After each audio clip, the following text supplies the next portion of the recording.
श्री पुराण पुरुषोत्तमाय नमः। श्री गणेशाय नमः। श्री शिव महापुराण रुद्र संहिता प्रथम सृष्टि खंड।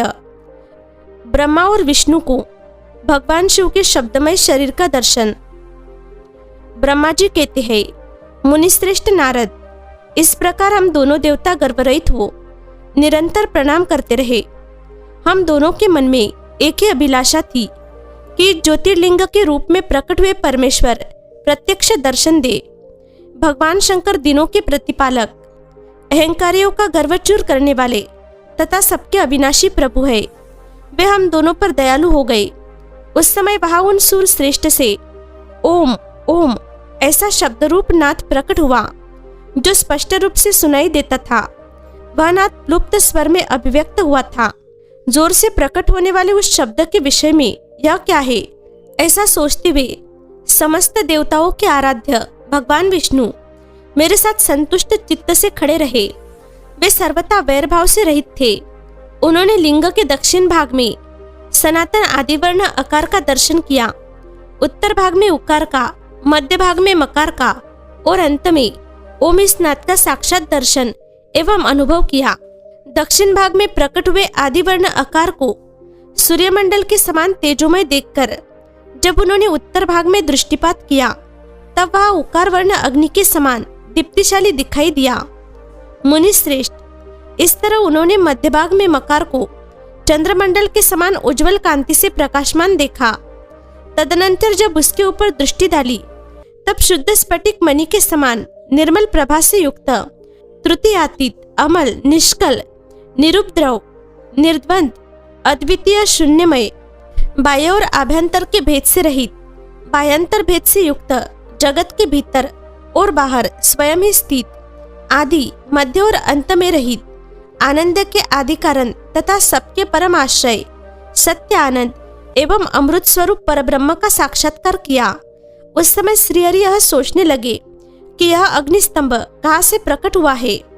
हम दोनों फिर इसकी परीक्षा करें। मैं इस अनुपम अनल स्तंभ के नीचे जाऊंगा। ऐसा विचार करते हुए श्रीहरि ने वेद और शब्द दोनों के आवेश से युक्त विश्वात्मा शिव का चिंतन किया। तब वह एक ऋषि प्रकट हुए जो ऋषि समूह के परम सार रूप माने जाते हैं।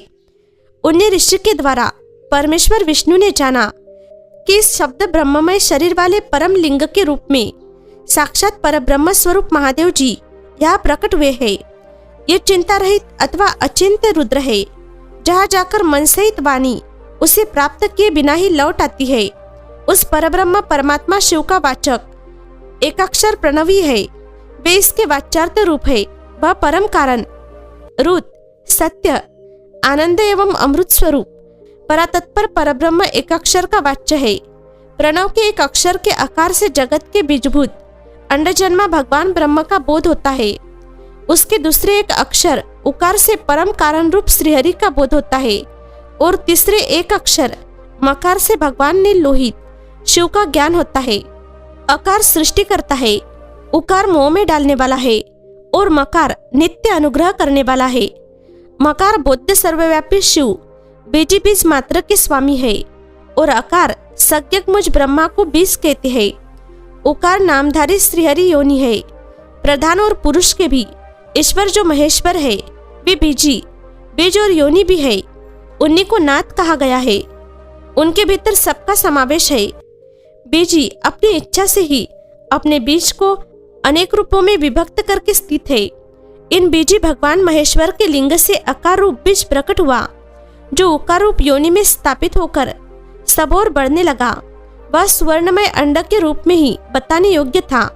उसका और कोई विशेष लक्षण नहीं लक्षित होता था। वह दिव्य अंड अनेक वर्षों तक जल में ही स्थित रहा।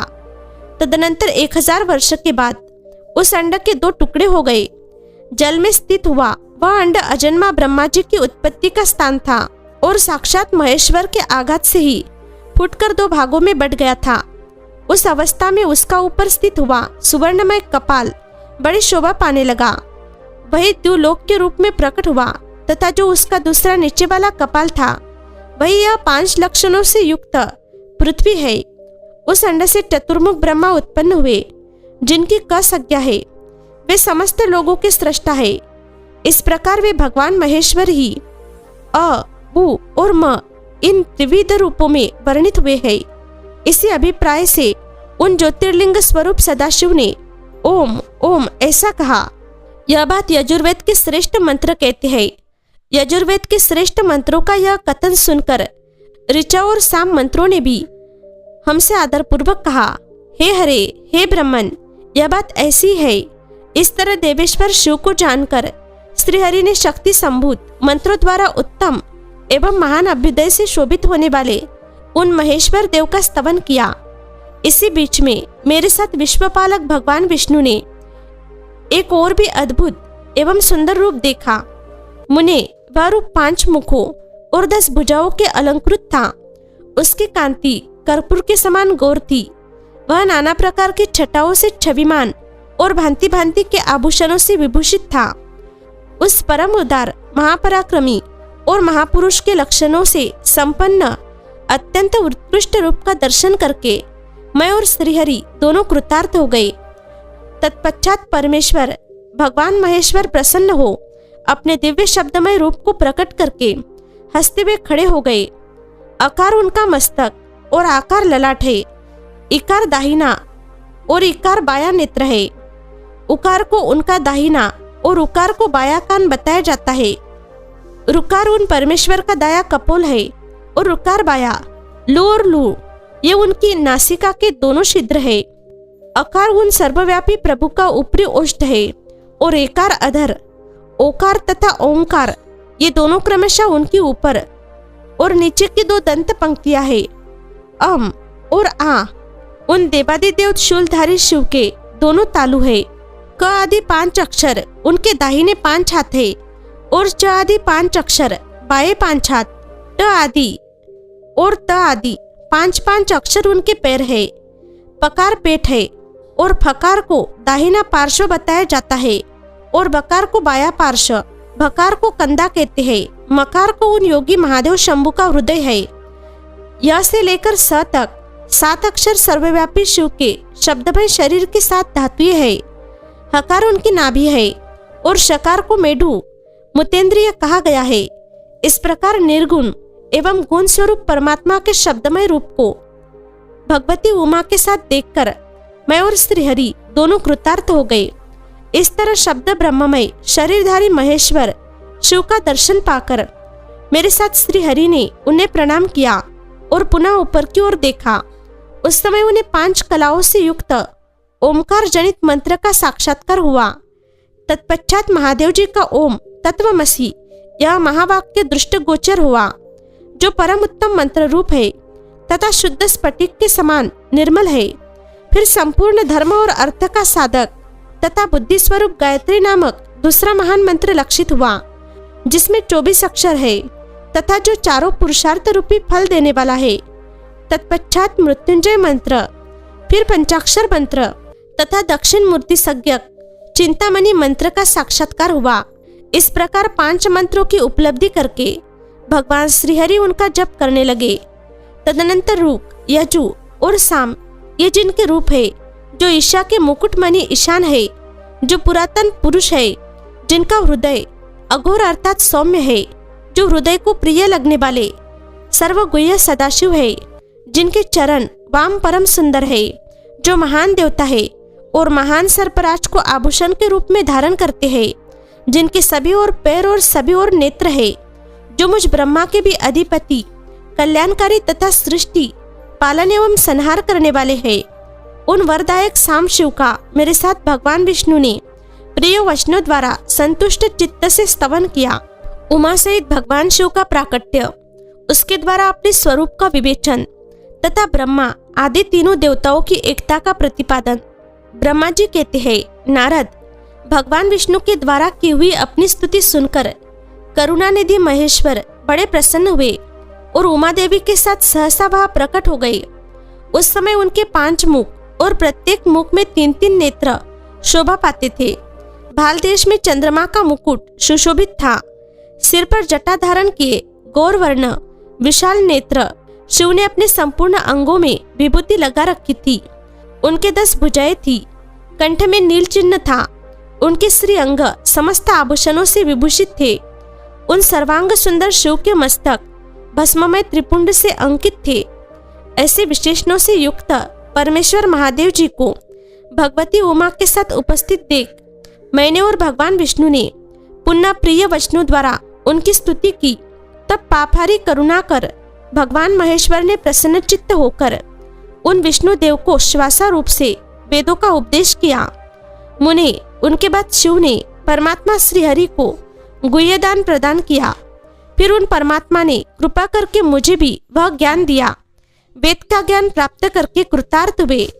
भगवान विष्णु ने मेरे साथ हाथ जोड़ महेश्वर को नमस्कार करके पुनः उनसे पूजन की विधि बताने तथा सदुपदेश देने के लिए प्रार्थना की। ब्रह्मा जी कहते हैं, मुनि, श्रीहरि की यह बात सुनकर अत्यंत प्रसन्न हुए कृपा निधान भगवान शिव ने प्रीतिपूर्वक यह बात कही। श्री शिव बोले, सूर श्रेष्ठगण, मैं तुम दोनों की भक्ति से निश्चय ही बहुत प्रसन्न हूँ। तुम लोग मुझ महादेव जी की ओर देखो। इस समय तुम्हें मेरा स्वरूप जैसा दिखाई देता है वैसे ही रूप का प्रयत्न पूर्वक पूजन चिंतन करना चाहिए। तुम दोनों महाबली हो और मेरी स्वरूपता प्रकृति से प्रकट हुए हो। मुझ परमेश्वर के दाएं बाएं अंगों से तुम्हारा आविर्भाव हुआ है। ये लोग पितामह ब्रह्मा मेरे दाहिने पार्श्व से उत्पन्न हुए हैं और तुम विष्णु मुझ परमात्मा के वाम पार्श्व से प्रकट हुए हो। मैं तुम दोनों पर भलीभांति प्रसन्न हूँ और तुम्हें मनोवांछित वर देता हूँ। मेरी आज्ञा से तुम दोनों की मुझ में सदृढ़ भक्ति हो। ब्रह्मन, तुम मेरी आज्ञा का पालन करते हुए जगत की सृष्टि करो और वस्त विष्णु, तुम इस चराचर जगत का पालन करते रहो। हम दोनों से ऐसा कहकर भगवान शंकर ने हमें पूजा की उत्तम विधि प्रदान की, जिसके अनुसार पूजित होने पर वे पूजक को अनेक प्रकार के फल देते हैं। शंभु की उपर्युक्त बात सुनकर मेरे सहित श्री हरि ने महेश्वर को हाथ जोड़ प्रणाम करके कहा।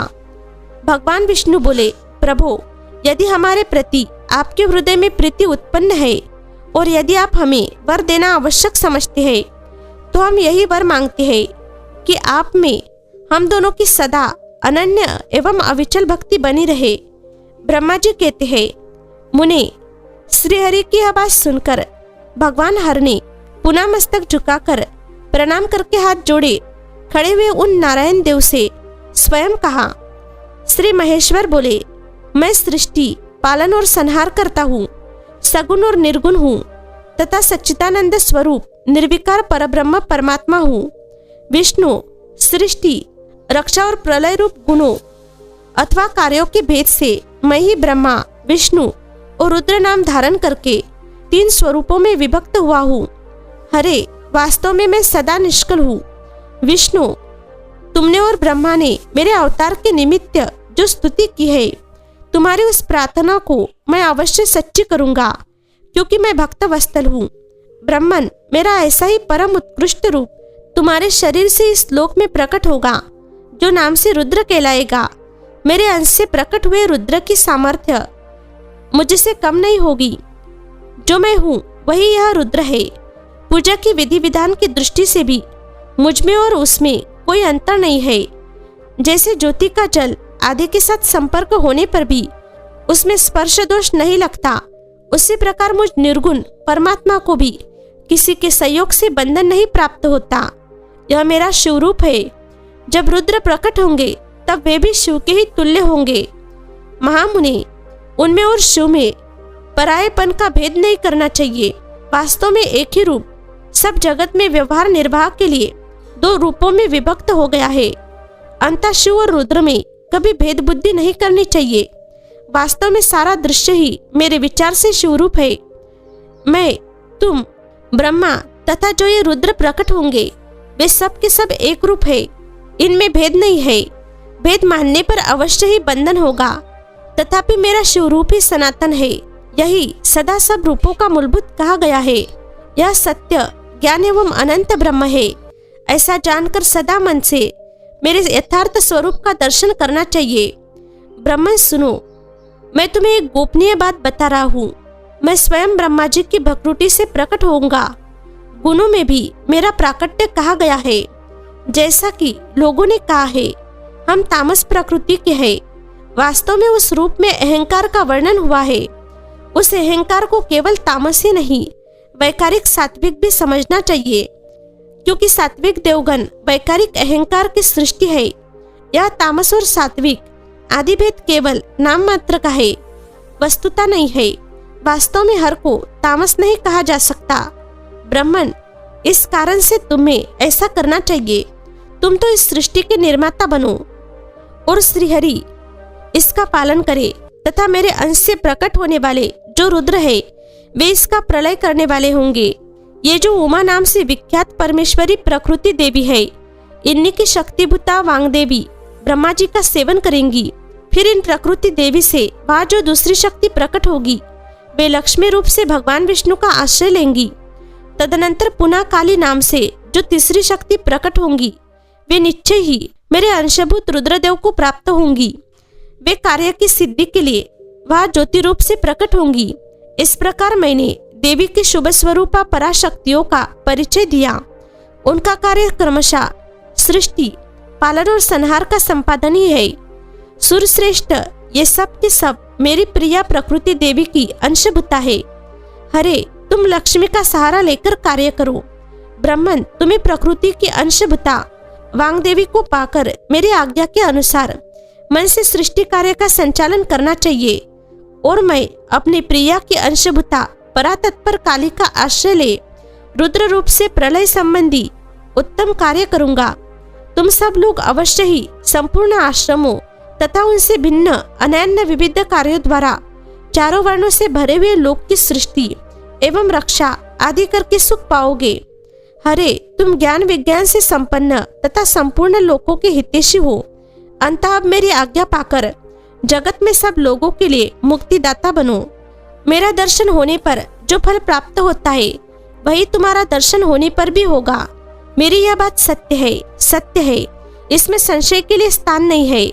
मेरे हृदय में विष्णु है और विष्णु के हृदय में मैं हूँ। जो इन दोनों में अंतर नहीं समझता वही मुझे विशेष प्रिय है। श्रीहरि मेरे बाएं अंग से प्रकट हुए हैं, ब्रह्मा का दाहिने अंग से प्राकट्य हुआ है, और महाप्रलयकारी विश्वात्मा रुद्र मेरे हृदय से प्रादुर्भूत होंगे। विष्णु मैं ही सृष्टि, पालन और संहार करने वाले रज आदि त्रिविध गुणों द्वारा ब्रह्मा, विष्णु और रुद्र नाम से प्रसिद्ध हो तीनों रूपों में पृथक पृथक प्रकट होता हूँ। साक्षात शिव गुणों से भिन्न है, वे प्रकृति और पुरुष से भी परे है। अद्वितीय, नित्य, अनंत, पूर्ण एवं निरंजन परब्रह्म परमात्मा है। तीनों लोकों का पालन करने वाले श्रीहरि भीतर तमोगुण और बाहर सत्वगुण धारण करते हैं। त्रिलोकी का संहार करने वाले रुद्रदेव भीतर सत्वगुण और बाहर तमोगुण धारण करते हैं, तथा त्रिभुवन की सृष्टि करने वाले ब्रह्मा जी बाहर और भीतर से भी रजोगुणी ही है। इस प्रकार ब्रह्मा, विष्णु तथा रुद्र इन तीनों देवताओं में गुण है, परंतु शिव गुणातीत माने गए हैं। विष्णु, तुम मेरी आज्ञा से इन सृष्टिकर्ता पितामह का प्रसन्नता पूर्वक पालन करो। ऐसा करने से तीनों लोकों में पूजनीय होगे। श्रीहरि को सृष्टि की रक्षा का भार एवं भोग मोक्ष दान का अधिकार दे। भगवान शिव का अंतर्ध्यान होना। परमेश्वर शिव बोले, उत्तम व्रत का पालन करने वाले हरे विष्णु, अब तुम मेरी दूसरी आज्ञा सुनो। उसका पालन करने से तुम सदा समस्त लोकों में मानवीय और पूजनीय बने रहोगे। ब्रह्मा जी के द्वारा रचे गए लोक में जब कोई दुख या संकट उत्पन्न हो तब तुम उन संपूर्ण दुखों का नाश करने के लिए सदा तत्पर रहना। तुम्हारे संपूर्ण दुस्सह कार्यों में मैं तुम्हारी सहायता करूंगा। तुम्हारे जो दुर्जय और अत्यंत उत्कृष्ट शत्रु होंगे उन सबको मैं मार गिराऊंगा। हरे, तुम नाना प्रकार के अवतार धारण करके लोकों में अपनी उत्तम कीर्ति का विस्तार करो और सबके उद्धार के लिए तत्पर रहो। तुम रुद्र के ध्येय हो और रुद्र तुम्हारे ध्येय है। तुम में और रुद्र में कुछ भी अंतर नहीं है। जो मनुष्य रुद्र का भक्त होकर तुम्हारी निंदा करेगा उसका सारा पुण्य तत्काल भस्म हो जाएगा। पुरुषोत्तम विष्णु, तुमसे द्वेष करने के कारण मेरी आज्ञा से उसको नरक में गिरना पड़ेगा। यह बात सत्य है, सत्य है, इसमें संशय नहीं है। तुम इस लोक में मनुष्यों के लिए विशेषता भोग और मोक्ष प्रदान करने वाले और भक्तों के ध्येय तथा पूज्य होकर प्राणियों का निग्रह और अनुग्रह करो। ऐसा कहकर भगवान शिव ने मेरा हाथ पकड़ लिया और श्री विष्णु को सौंपकर उनसे कहा, तुम संकट के समय सदा इनकी सहायता करते रहना, सबके अध्यक्ष होकर सभी को भोग और मोक्ष प्रदान करना तथा सर्वदा समस्त कामनाओं का साधक एवं सर्वश्रेष्ठ बने रहना। जो तुम्हारी शरण में आ गया वह निश्चय ही मेरी शरण में आ गया। जो मुझमें और तुझमें अंतर समझता है वह अवश्य नरक में गिरता है। ब्रह्मा जी कहते हैं, देवर्षि, भगवान शिव का यह वचन सुनकर मेरे साथ भगवान विष्णु ने सबको वश में करने वाले विश्वनाथ को प्रणाम करके मंद स्वर में कहा। श्री विष्णु बोले, करुणा सिंधु जगन्नाथ शंकर, मेरी यह बात सुनिए। मैं आपकी आज्ञा के अधीन रहकर यह सब कुछ करूंगा। स्वामीन, जो मेरा भक्त होकर आपकी निंदा करे उसे आप निश्चय ही नरकवास प्रदान करे। नाथ, जो आपका भक्त है वह मुझे अत्यंत प्रिय है। जो ऐसा जानता है उसके लिए मोक्ष दुर्लभ नहीं है। श्री हरि का यह कथन सुनकर दुखारी हर ने उनकी बात का अनुमोदन किया और नाना प्रकार के धर्मों का उपदेश देकर हम दोनों के हित की इच्छा से हमें अनेक प्रकार के वर दिए। इसके बाद भक्तवत्सल भगवान शंभु कृपापूर्वक हमारी ओर देखकर हम दोनों के देखते देखते सहसा वही अंतर्ध्यान हो गए। तभी से इस लोक में लिंग पूजा का विधान चालू हुआ है। लिंग में प्रतिष्ठित भगवान शिव भोग और मोक्ष देने वाले हैं। शिवलिंग की जो वेदी या अर्धा है वह महादेवी का स्वरूप है और लिंग साक्षात महेश्वर का लय का अधिष्ठान होने के कारण भगवान शिव को लिंग कहा गया है, क्योंकि उन्हीं में निखिल जगत का लय होता है। महामुनि, जो शिवलिंग के समीप कोई कार्य करता है उसके पुण्य फल का वर्णन करने की शक्ति मुझ में नहीं है। शिव पूजन की विधि तथा उसका फल। ऋषि बोले, व्यास शिष्य महाभाग सूत जी, आपको नमस्कार है। आज आपने भगवान शिव की बड़ी अद्भुत एवं परम पावन कथा सुनाई है।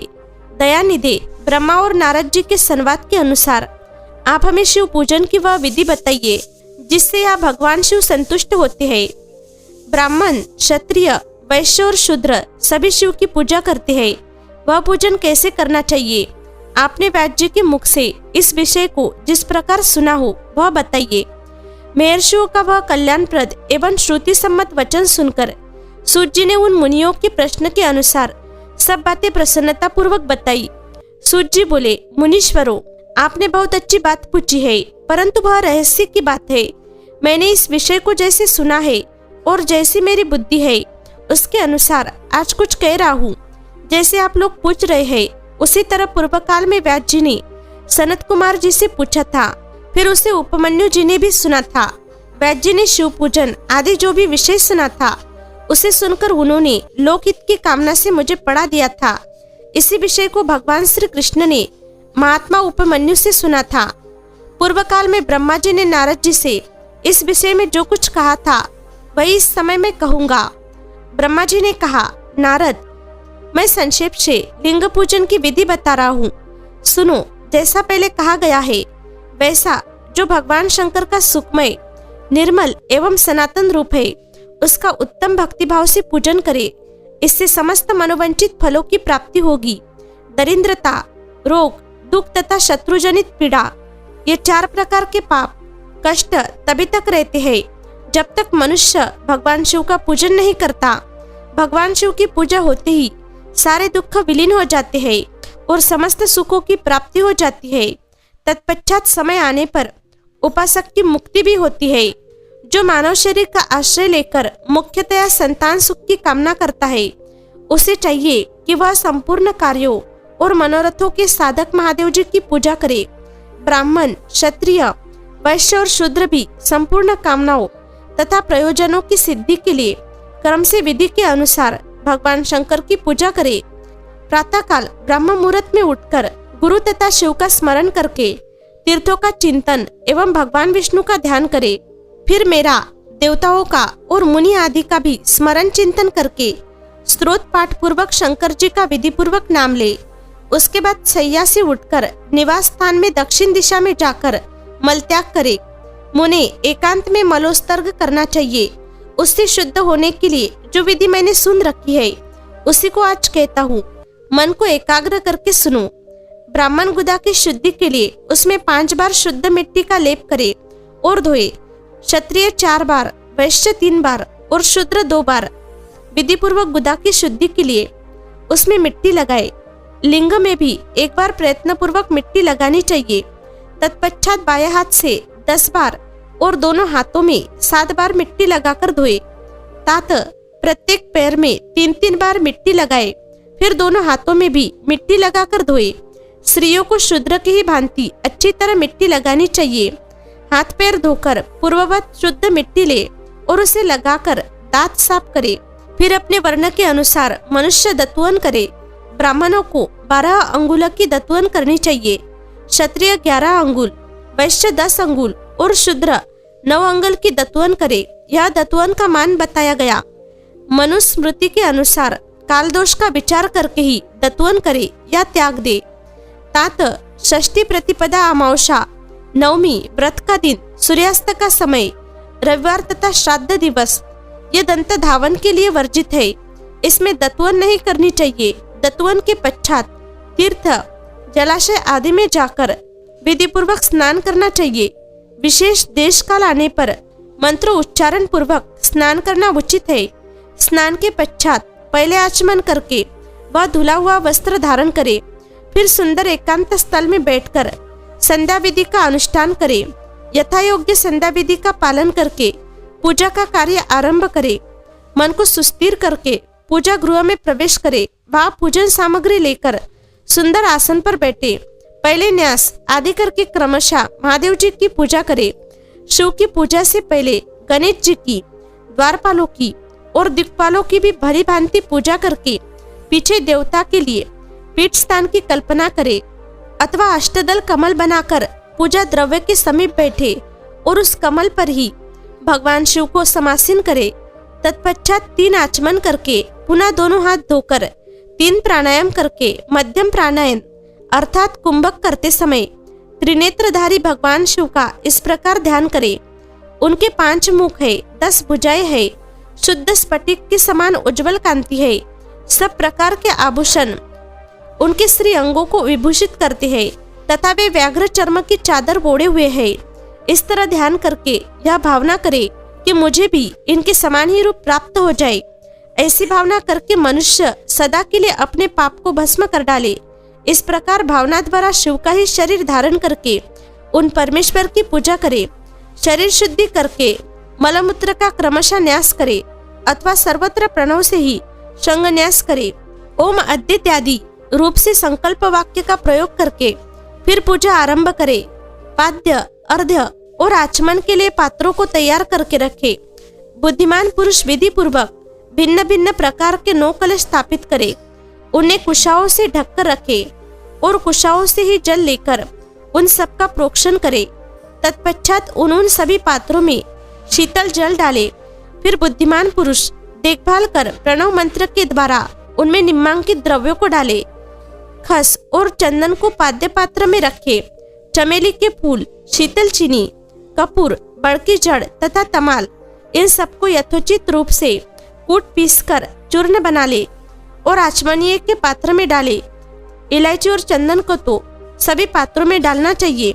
देवादिदेव महादेव जी के पार्श्व भाग में नंदीश्वर का पूजन करे। गंध, धूप तथा भांति भांति के दीपों द्वारा शिव की पूजा करे।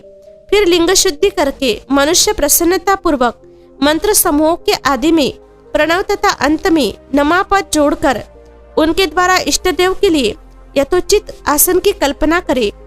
फिर प्रणव से पद्यासन की कल्पना करके यह भावना करे कि इस कमल का पूर्व दल साक्षात अनिमा नामक ऐश्वर्य रूप तथा अविनाशी है।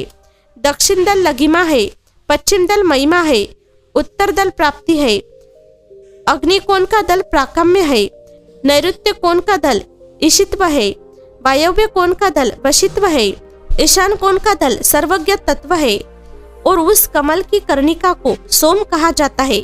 सोम के नीचे सूर्य है, सूर्य के नीचे अग्नि है और अग्नि के भी नीचे धर्म आदि के स्थान है।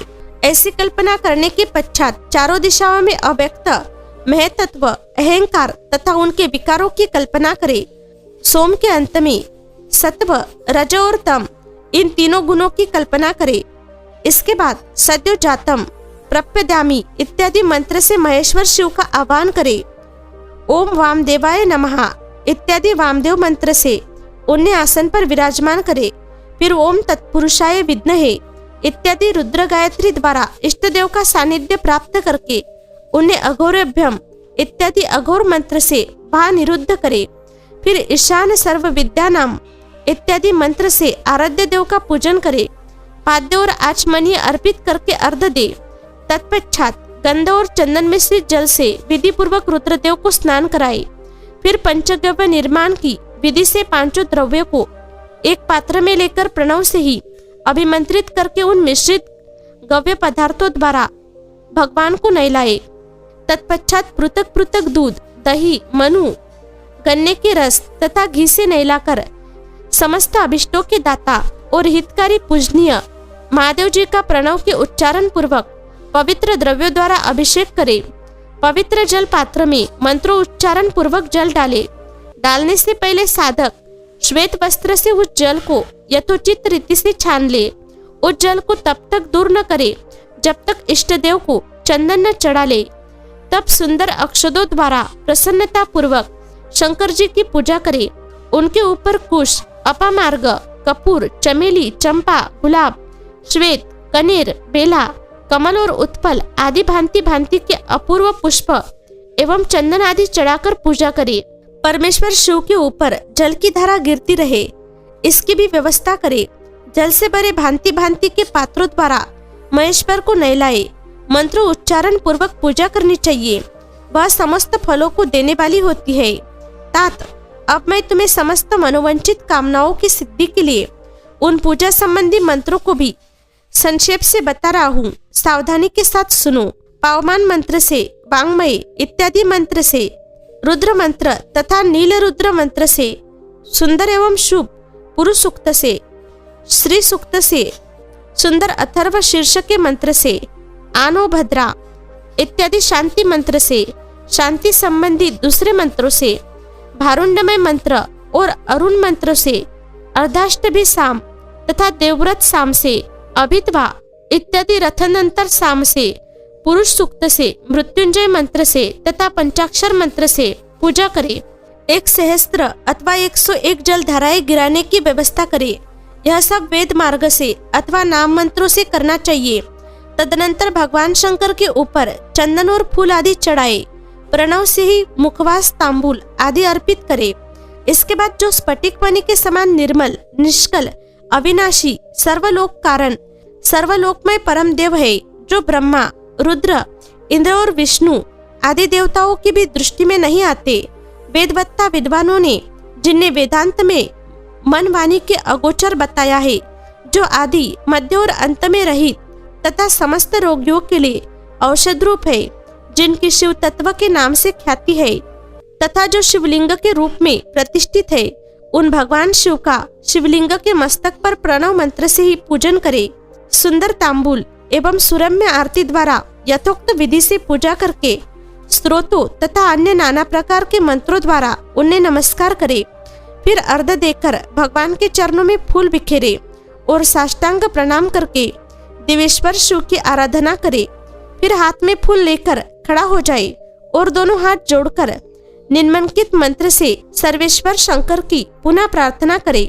अज्ञाना दधि वा ज्ञानाज्ञ पूजा दिकम मया कृतम तदस्तु सफलम कृपया तव शंकर।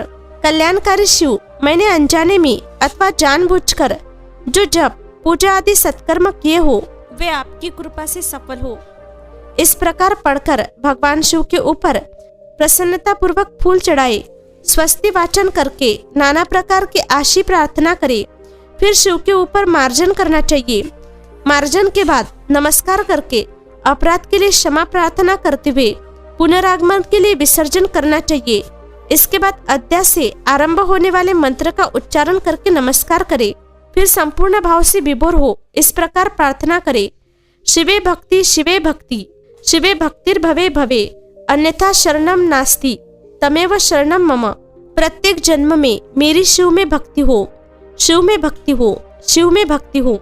शिव के सिवा दूसरा कोई मुझे शरण देने वाला नहीं। महादेव, आप ही मेरे लिए शरण दाता है। इस प्रकार प्रार्थना करके संपूर्ण सिद्धियों के दाता देवेश्वर शिव का पराभक्ति के द्वारा पूजन करे। विशेषता गले की आवाज से भगवान को संतुष्ट करे। फिर सपरिवार नमस्कार करके अनुभव प्रसन्नता का अनुभव करते हुए समस्त लौकिक कार्य सुखपूर्वक करता रहे।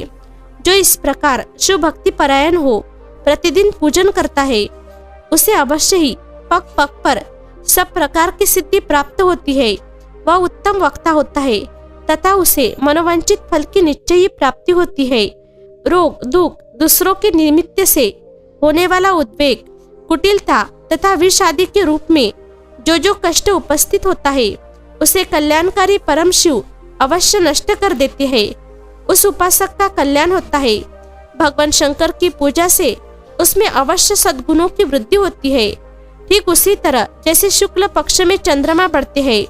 मुनिश्रेष्ठ नारद, इस प्रकार मैंने शिव की पूजा का विधान बताया। अब तुम क्या सुनना चाहते हो? कौन सा प्रश्न पूछने वाले हो? भगवान शिव की श्रेष्ठता तथा उनके पूजन की अनिवार्य आवश्यकता का प्रतिपादन। नारद जी बोले, ब्राह्मण प्रजापति, आप धन्य है क्योंकि आपकी बुद्धि भगवान शिव में लगी हुई है। विदे, आप पुनः इसी विषय का सम्यक प्रकार से विस्तार पूर्वक वर्णन कीजिए। ब्रह्मा जी ने कहा, तात, एक समय की बात है, मैं सब ओर से ऋषियों तथा देवताओं को बुलाकर उन सबको क्षीर सागर के तट पर ले गया, जहाँ सबका हित साधन करने वाले भगवान विष्णु निवास करते हैं। वहाँ देवताओं के पूछने पर भगवान विष्णु ने सबके लिए शिव पूजन की श्रेष्ठता बतलाकर यह कहा कि एक मुहूर्त या एक क्षण भी जो शिव का पूजन नहीं किया जाता वही हानि है, वही महान छिद्र है, वही अंधापन है और वही मूर्खता है। जो भगवान शिव की भक्ति में तत्पर है, जो मन से उन्हीं को प्रणाम और उन्हीं का चिंतन करते हैं, वे कभी दुख के भागी नहीं होते।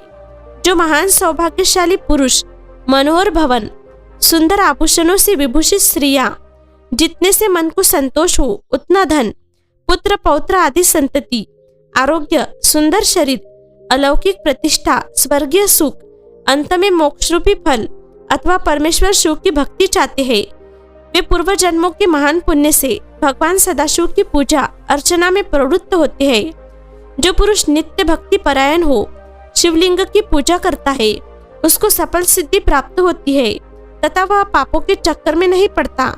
भगवान के इस प्रकार उपदेश देने पर देवताओं ने उन श्रीहरि को प्रणाम किया और मनुष्यों की समस्त कामनाओं की पूर्ति के लिए उनसे शिवलिंग देने के लिए प्रार्थना की। मुनिश्रेष्ठ उस प्रार्थना को सुनकर जीवों के उद्धार में तत्पर रहने वाले भगवान विष्णु ने विश्वकर्मा को बुलाकर कहा, विश्वकर्मन, तुम मेरी आज्ञा से संपूर्ण देवताओं को सुंदर शिवलिंग का निर्माण करके दो। तब विश्वकर्मा ने मेरी और श्रीहरि की आज्ञा के अनुसार उन देवताओं को उनके अधिकार के अनुसार शिवलिंग बनाकर दिए। मुनिश्रेष्ठ नारद, किस देवता को कौन सा शिवलिंग प्राप्त हुआ, इसका वर्णन आज मैं कर रहा हूँ, उसे सुनो। इंद्र पद्यराग मणि के बने हुए शिवलिंग की और कुबेर स्वर्णमय लिंग की पूजा करते हैं। धर्मपीठ मणिमय कुकराज के बने हुए लिंग की तथा वरुण श्यामवर्ण के शिवलिंग की पूजा करते हैं। भगवान विष्णु इंद्र नीलमय तथा ब्रह्मा हेममय लिंग की पूजा करते हैं। मुनि विश्व देवगण चांदी के शिवलिंग की, वसुगण पीतल के बने हुए लिंग की तथा दोनों अश्विनी कुमार पार्थिव लिंग की पूजा करते हैं। लक्ष्मी देवी स्फटिकमय लिंग की, आदित्यगण ताम्रमय लिंग की, राजा सोम मोती के बने हुए लिंग की तथा अग्निदेव वज्र हीरे के लिंग की उपासना करते हैं। श्रेष्ठ ब्राह्मण और उनकी पत्नियां मिट्टी के बने हुए शिवलिंग का, मयासुर चंदन निर्मित लिंग का और नागगण मूंग के बने हुए शिवलिंग का आदर पूर्वक पूजन करते हैं। देवी मक्खन के बने हुए शिवलिंग की, योगीजन भस्ममय लिंग की, यक्षगण दधि निर्मित लिंग की, छाया देवी आटे से बनाए हुए लिंग की और ब्रह्म पत्नी रत्नमय शिवलिंग की निश्चित रूप से पूजा करती है। बानासुर पारद या पार्थिव लिंग की पूजा करता है। दूसरे लोग भी ऐसा ही करते हैं। ऐसे ऐसे शिवलिंग बनाकर विश्वकर्मा ने विभिन्न लोगों को दिए तथा वे सब देवता और ऋषि उन लिंगों की पूजा करते हैं। भगवान विष्णु ने इस तरह देवताओं को उनके हित की कामना से शिवलिंग देकर उनसे तथा मुझ ब्रह्मा से महादेव के पूजन की विधि भी बताई। पूजन विधि संबंधी उनके वचनों को सुनकर देव शिरोमणियों सहित मैं ब्रह्मा हृदय में हर्ष लिए अपने धाम में आ गया। मुने, वहां आकर मैंने समस्त देवताओं और ऋषियों को शिव पूजा की उत्तम विधि बताई जो संपूर्ण अभिष्ट वस्तुओं को देने वाली है। उस समय मुझ ब्रह्मा ने कहा, देवताओं से समस्त ऋषियों, तुम प्रेम परायण होकर सुनो। मैं प्रसन्नता पूर्वक तुमसे शिव पूजन की उस विधि का वर्णन करता हूँ जो भोग और मोक्ष देने वाली है।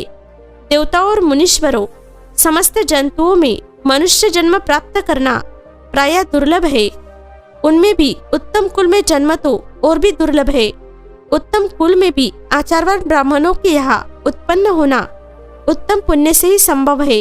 यदि वैसा जन्म सुलभ हो जाए तो भगवान शिव के संतोष के लिए उस उत्तम कर्म का अनुष्ठान करे जो अपने वर्ण और आश्रम के लिए शास्त्रों द्वारा प्रतिपादित है। जिस जाति के लिए जो कर्म बताया गया है उसका उल्लंघन न करे। जितनी संपत्ति हो उसके अनुसार ही दान करे। कर्ममय सहस्त्र यज्ञों से तपयोग्य बढ़कर है। सहस्त्र तपयोग्यों से जप यज्ञ का महत्व अधिक है। ध्यान यज्ञ से बढ़कर कोई वस्तु नहीं है। ध्यान ज्ञान का साधन है, क्योंकि योगी ध्यान के द्वारा अपने इष्ट देव समरस शिव का साक्षात्कार करता है। ध्यान यज्ञ में तत्पर रहने वाले उपासक के लिए भगवान शिव सदा ही सन्निहित है। जो विज्ञान से संपन्न है, उन पुरुषों की शुद्धि के लिए किसी प्रायश्चित आदि की आवश्यकता नहीं है। मनुष्य को जब तक ज्ञान की प्राप्ति न हो तब तक वह विश्वास दिलाने के लिए कर्म से ही भगवान शिव की आराधना करे। जगत के लोगों को एक ही परमात्मा अनेक रूपों में अभिव्यक्त हो रहा है। एकमात्र भगवान सूर्य एक स्थान में रहकर भी जलाशय आदि विभिन्न वस्तुओं में अनेक से दिखते हैं। देवताओं, संसार में जो जो सत या असत वस्तु देखी या सुनी जाती है वह सब परब्रह्म शिवरूपी है। ऐसा समझो, जब तक तत्व ज्ञान न हो जाए तब तक प्रतिमा की पूजा आवश्यक है। ज्ञान के अभाव में भी जो प्रतिमा पूजा की अवहेलना करता है उसका पतन निश्चित है। इसलिए ब्राह्मणों, यह यथार्थ बात सुनो। अपनी जाति के लिए जो कर्म बताया गया है उसका प्रयत्न पूर्वक पालन करना चाहिए। जहाँ जहाँ यथावत भक्ति हो उस आराध्य देव का पूजन आदि अवश्य करना चाहिए, क्योंकि पूजन और दान आदि के बिना पातक दूर नहीं होते। जैसे मैले कपड़े में रंग बहुत अच्छा नहीं चढ़ता है, किंतु जब उसको धोकर स्वच्छ कर लिया जाता है तब उस पर सब रंग अच्छी तरह चढ़ते हैं। उसी प्रकार देवताओं की भलीभांति पूजा से सब त्रिविध शरीर पूर्णतया निर्मल हो जाता है। तभी उस पर ज्ञान का रंग चढ़ता है और तभी विज्ञान का प्राकट्य होता है। जब विज्ञान हो जाता है तब भेदभाव की निवृत्ति हो जाती है। भेद की संपूर्णतया निवृत्ति हो जाने पर द्वंद्व दुख दूर हो जाते हैं और द्वंद्व दुख से रहित पुरुष स्वरूप हो जाता है। मनुष्य जब तक गृहस्थ आश्रम में रहे तब तक पांचों देवताओं की तथा उनमें श्रेष्ठ भगवान शंकर की प्रतिमा का उत्तम प्रेम के साथ पूजन करे, अथवा जो सबके एकमात्र मूल है उन भगवान शिव की ही पूजा सबसे बढ़कर है, क्योंकि मूल के सींचे जाने पर शाखा स्थानीय संपूर्ण देवता स्वतः तृप्त हो जाते हैं। अंततः जो संपूर्ण मनोवंचित फलों को पाना चाहता है वह अपने अभिष्ट की सिद्धि के लिए समस्त प्राणियों के हित में तत्पर रहकर लोक कल्याणकारी भगवान शंकर का पूजन करे। शिव पूजन की सर्वोत्तम विधि का वर्णन। ब्रह्मा जी कहते हैं, अब मैं पूजा की सर्वोत्तम विधि बता रहा हूँ जो समस्त अभिष्ट तथा सुखों को सुलभ कराने वाली है। देवताओं तथा ऋषियों, तुम ध्यान देकर सुनो। उपासक को चाहिए कि वह ब्रह्म मुहूर्त में शयन से उठकर जगदम्बा पार्वती सहित भगवान शिव का स्मरण करे तथा हाथ जोड़ मस्तक झुकाकर भक्तिपूर्वक उनसे प्रार्थना करे। देवेश्वर उठिए, उठिए, मेरे हृदय मंदिर में शयन करने वाले देवता उठिए। उमाकांत उठिए और ब्रह्मांड में सबका मंगल कीजिए। मैं धर्म को जानता हूँ, किंतु मेरी उसमें प्रवृत्ति नहीं होती। मैं अधर्म को जानता हूँ, परंतु मैं उससे दूर नहीं हो पाता। महादेव, आप मेरे हृदय में स्थित होकर मुझे जैसी प्रेरणा देते हैं वैसा ही मैं करता हूँ। इस प्रकार भक्तिपूर्वक कहकर और गुरुदेव की चरण पादुओं का स्मरण करके गांव से बाहर दक्षिण दिशा में मलमूत्र का त्याग करने के लिए जाए। मल त्याग करने के बाद मिट्टी और जल से धोने के द्वारा शरीर की शुद्धि करके दोनों हाथों और पैरों को धोकर दत्वन करे। सूर्योदय होने से पहले ही दत्वन करके मुंह को 16 बार जल की अंजलियों से धोए। देवताओं तथा ऋषियों, षष्ठी, प्रतिपदा, अमावस्या और नवमी तिथियों तथा रविवार के दिन शिव भक्तों को यत्नपूर्वक दत्वन को त्याग देना चाहिए। अवकाश के अनुसार नदी आदि में जाकर अथवा घर में ही भलीभांति स्नान करे। मनुष्य को देश और काल के विरुद्ध स्नान नहीं करना चाहिए। रविवार, श्राद्ध, संक्रांति, ग्रहण, महादान, तीर्थ, उपवास दिवस अथवा अशौच प्राप्त होने पर मनुष्य गर्म जल से स्नान न करे। शिवभक्त मनुष्य तीर्थ आदि में प्रवाह के सम्मुख होकर स्नान करे। जो नहाने के पहले तेल लगाना चाहे उसे विहित एवं निषिद्ध दिनों का विचार करके ही तेलाभ्यंग करना चाहिए। जो प्रतिदिन नियम पूर्वक तेल लगाता हो उसके लिए किसी दिन भी तेलाभ्यंग दूषित नहीं है, अथवा जो तेल इत्र आदि से वासित हो उसका लगाना किसी दिन भी दूषित नहीं है। सरसों का तेल ग्रहण को छोड़कर दूसरे किसी दिन भी दूषित नहीं होता। इस तरह देश काल का विचार करके ही विधि पूर्वक स्नान करे। स्नान के समय अपने मुख को उत्तर अथवा पूर्व की ओर रखना चाहिए। उच्चिष्ट वस्त्र का उपयोग कभी न करे। शुद्ध वस्त्र से इष्ट देव के स्मरण पूर्वक स्नान करे। जिस वस्त्रों को दूसरे ने धारण किया हो अथवा जो दूसरे के पहनने की वस्तु हो तथा जिसे स्वयं रात में धारण किया गया हो वह वस्त्र उच्चिष्ट कहलाता है।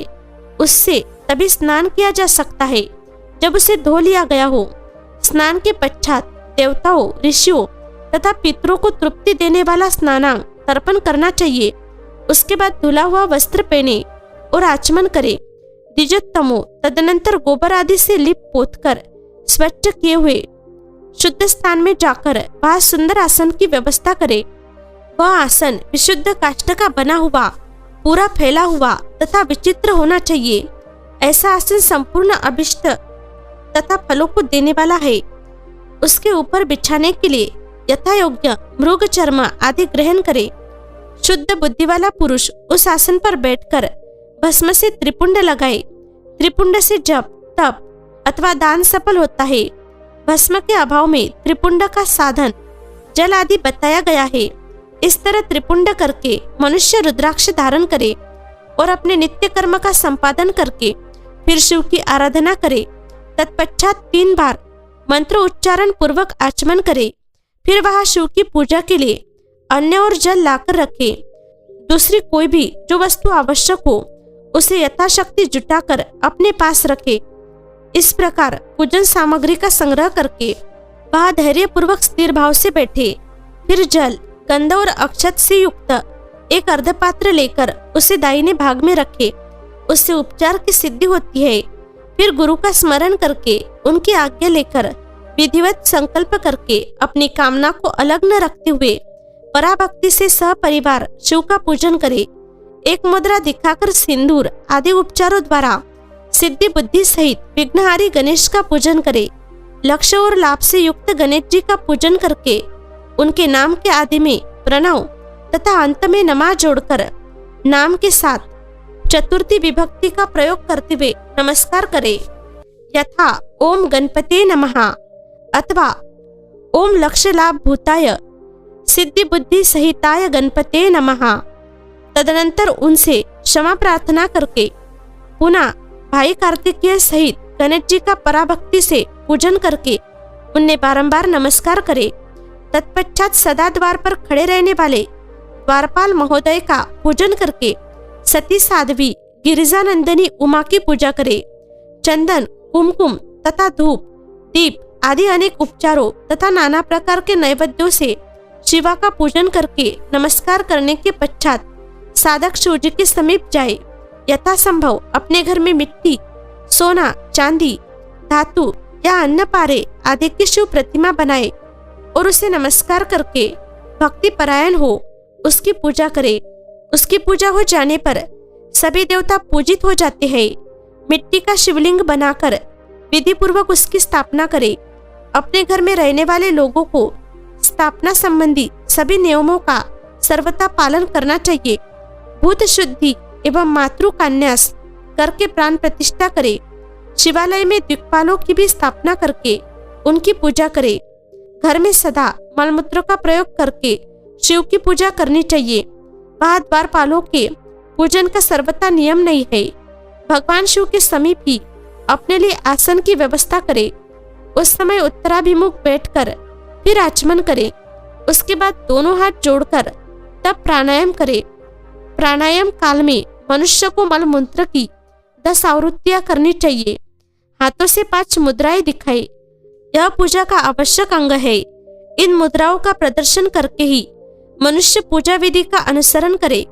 तदनंतर वह दीप निवेदन करके गुरु को नमस्कार करे और पद्यासन या भद्रासन बांधकर बैठे अथवा उत्तनासन या पर्यकासन का आश्रय लेकर सुखपूर्वक बैठे और पुनः पूजन का प्रयोग करे।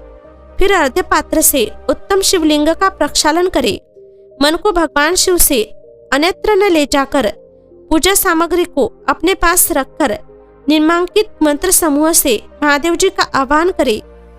कैलाश शिखरस्थं च पार्वतीपतिमुत्तमं यथोक्त रूपिणं शंभुं निर्गुणं गुणरूपिणं पंचवक्त्रं दशभुजं त्रिनेत्रं वृषभध्वजं कर्पूरगौरं दिव्यांगं चंद्रमौलिं कपर्दिनं व्याघ्रचर्मोत्तरीयं गजचर्मांबरं शुभं वासुक्यादि परित्यागं पिनाकाद्यायुधान्वितं सिद्धयोष्टे च यशाग्रे नृत्यनीतिः निरन्तरं जय जयति शब्देश सेवितं भक्तपूज्यके तेजसा दुस्सहनैव दुर्लक्षं देवसेवितं शरण्यं सर्वसत्त्वानां प्रसन्नमुखपञ्जं वैद्यशास्त्रेयथाकितं विष्णु ब्रह्मनुतं सदा भक्तवत्सलमानन्दं शिवमावाहयाम्यहम्। जो कैलाश के शिखर पर निवास करते हैं, पार्वती देवी के पति है, समस्त देवताओं से उत्तम है, जिनके स्वरूप का शास्त्रों में यथावत वर्णन किया गया है, जो निर्गुण होते हुए भी गुण रूप है, जिनके 5 मुख 10 भुजाएं और प्रत्येक मुखमंडल में 3-3 नेत्र है, जिनकी ध्वजा पर वृषभ का चिन्ह अंकित है, अंग कांति कर्पूर के समान गौर है, जो दिव्य रूपधारी चंद्रमा रूपी मुकुट से सुशोभित तथा सिर पर जटाजूट धारण करने वाले हैं, जो हाथी की खाल पहनते और व्याघ्र चर्म ओढ़ते हैं, जिनका स्वरूप शुभ है, जिनके अंगों में वासुकी आदि नाक लिपटे रहते हैं, जो पिनाक आदि आयुध धारण करते हैं, जिनके आगे 8 सिद्धियां निरंतर नृत्य करती रहती है, भक्त समुदाय जय जयकार करते हुए जिनकी सेवा में लगे रहते हैं, दुस्सह तेज के कारण जिनकी ओर देखना भी कठिन है, जो देवताओं से सेवित तथा संपूर्ण प्राणियों को शरण देने वाले हैं, जिनका मुखारविंद प्रसन्नता से खिला हुआ है, वेदों और शास्त्रों ने जिनकी महिमा का यथावत गान किया है, विष्णु और ब्रह्मा भी सदा जिनकी स्तुति करते हैं, तथा जो परमानंद स्वरूप है, उन भक्तवत्सल शंभु शिव का मैं आह्वान करता हूँ। इस प्रकार साम शिव का ध्यान करके उनके लिए आसन दे। चतुर्थंत पद से ही क्रमशः सब कुछ अर्पित करे। यथा सांबाय सदा शिवाय नमः आसनम समर्पयामि इत्यादि आसन के पश्चात भगवान शंकर को पाद्य और अर्घ्य दे। फिर परमात्मा शंभु को आचमन कराकर पंचामृत संबंधी द्रव्यों द्वारा प्रसन्नता पूर्वक शंकर को स्नान कराए। वेद मंत्रों अथवा समंत्रक चतुर्थयंत नाम पदों का उच्चारण करके भक्ति पूर्वक यथायोग्य समस्त द्रव्य भगवान को अर्पित करे। अभिष्ट द्रव्यों को शंकर के ऊपर चढ़ाए। फिर भगवान शिव को वारुण स्नान कराए। स्नान के पश्चात उनके श्री अंगों में सुगंधित चंदन तथा अन्य द्रव्यों का यत्न पूर्वक लेप करे। फिर सुगंधित जल से ही उनके ऊपर जलधारा गिराकर अभिषेक करे। वेद मंत्रों षडंगों अथवा शिव के 11 नामों द्वारा यथावकाश जलधारा चढ़ाकर वस्त्र से शिवलिंग को अच्छी तरह पोछे। फिर आचमनार्थ जल दे और वस्त्र समर्पित करे। नाना प्रकार के मंत्रों द्वारा भगवान शिव को तिल, जौ, गेहूं, मूंग और उड़द अर्पित करे। फिर 5 मुख वाले परमात्मा शिव को पुष्प चढ़ाए। प्रत्येक मुख पर ध्यान के अनुसार यथोचित अभिलाषा करके कमल, शतपत्र, शंख पुष्प, कुश पुष्प, धतूर, मंदार, दोन पुष्प, गुमा, तुलसी दल तथा बेलुपत्र चढ़ाकर पराभक्ति के साथ भक्तवत्सल भगवान शंकर की विशेष पूजा करे।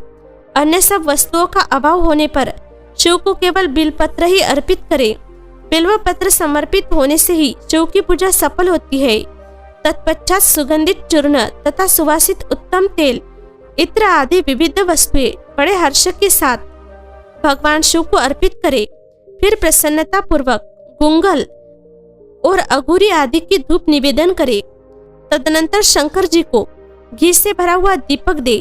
इसके बाद निम्नांकित मंत्र से भक्तिपूर्वक पुनः अर्घ दे और भाव भक्ति से वस्त्र द्वारा उनके मुख का मार्जन करे।